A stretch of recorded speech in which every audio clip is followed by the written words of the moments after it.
सेठ दौलताराम अपने दफ्तर में बैठे ख्यालों में खोए हुए थे। तभी फ़ोन की घंटी बजी और उसका ध्यान टूट गया।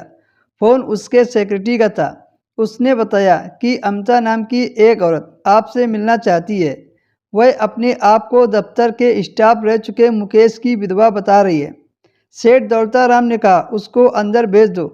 सेक्रेटरी ने अमिता को सेठ के कैबिन में भेज दिया। सेठ दौलताराम अपने काम में बिजी थे कि तभी एक मधुर आवाज़ आई।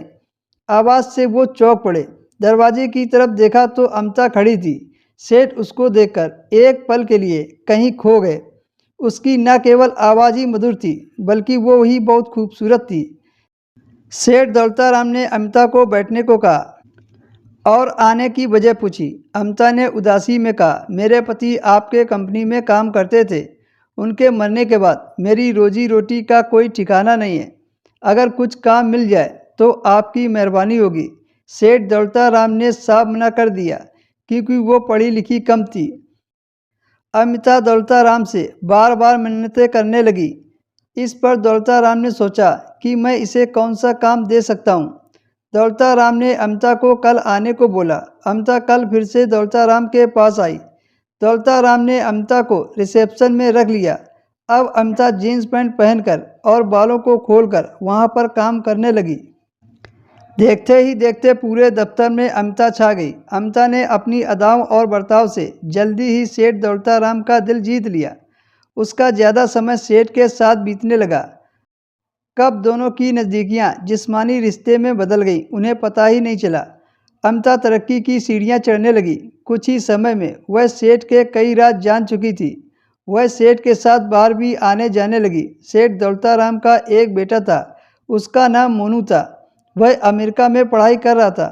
अब वह अपने देश आ रहा था। सेठ दौलताराम ने अमिता से कहा, आज मेरी ज़रूरी मीटिंग है, इसलिए तुम मेरे बेटे मोनू को लाने एयरपोर्ट चली जाओ।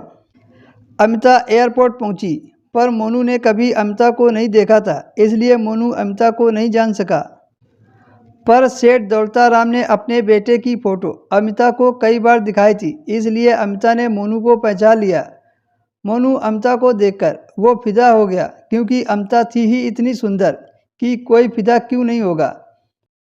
और मोनू भी स्मार्ट था। दोनों घर पर आ गए और मोनू ने अमिता से कल दफ्तर में मिलने की बात बोली। अगले दिन मोनू दफ्तर गया तो सारे स्टाफ ने उसे घेर लिया, पर उसकी आंखें तो अमिता को देख रही थी, लेकिन वो कहीं ना दिखी। मोनू अपने कैबिन में गया तो देखा अमिता तो उसके कैबिन में बैठी थी। मोनू अमिता के पास गया और उसके गालों को चूम लिया। अमिता आज भी कहर लग रही थी। मोनू के चूमने से उसको बुरा नहीं लगा। तभी सेठ दौलताराम वहां आ गए और अमिता से कहा, तुम मोनू को कंपनी के बारे में सारी जानकारी दे दो। अब अमिता मोनू साथ काम करने लगे। ज़्यादातर मोनू का वक्त अमिता के साथ गुजरने लगा। इस वजह से दोनों में नज़दीकियाँ भी बढ़ने लगी। आखिरकार मोनू ने एक दिन कह दिया, मुझे तुमसे प्यार हो गया है, क्या हम दोनों एक हो सकते हैं? यह सुनकर अमिता अंदर ही अंदर खुश हो गई।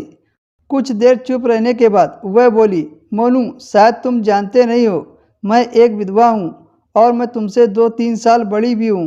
मोनू ने कहा, मैं ये सब बातों पर विश्वास नहीं करता हूँ, मैं तुमको चाहता हूँ। इतना कहकर मोनू ने अमिता को बाहों में ले लिया और कुछ दिनों के बाद दोनों शादी करने को तैयार हो गए। जब सेठ दौलताराम को पता चला तो उनको हार्ट अटैक आने से उनकी मृत्यु हो गई।